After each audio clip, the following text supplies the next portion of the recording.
Hello everyone, today's video will go over a search function called index and match in Microsoft Excel. The project aim is to select student name and get related scores from the data set using index and match function. First off, let's populate the table with random numbers using Excel randbetween function. Using randbetween, we set a lower limit of 30 and an upper limit of 95 to generate random numbers. Then we drag downwards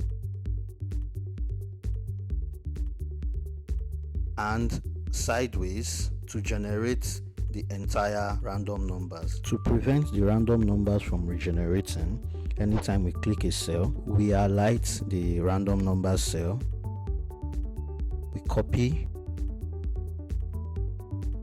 then right click, go to paste special, values only. This will paste only the values of the generated numbers and not the formula.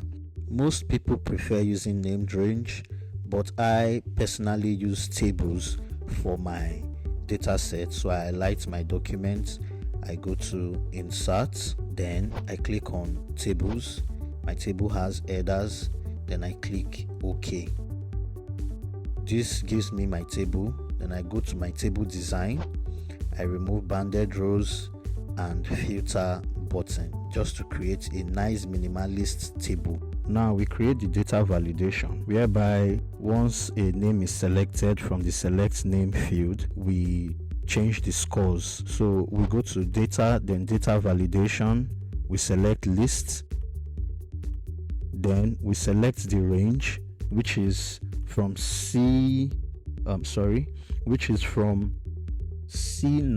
to C18. Then we click on apply.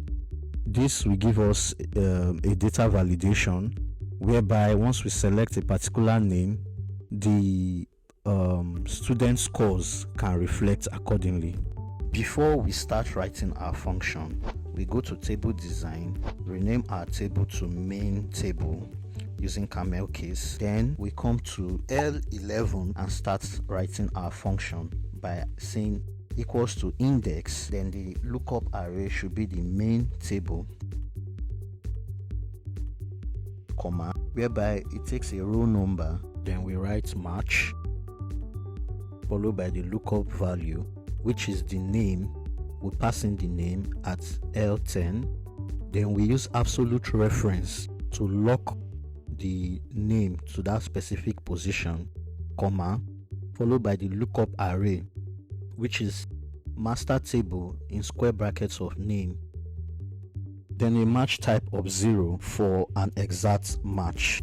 After the row number, we deal on the column number using the match, followed by the lookup value, which will be the subject, followed by the lookup array, which is table headers. The table headers are maths, English, physics, chemistry.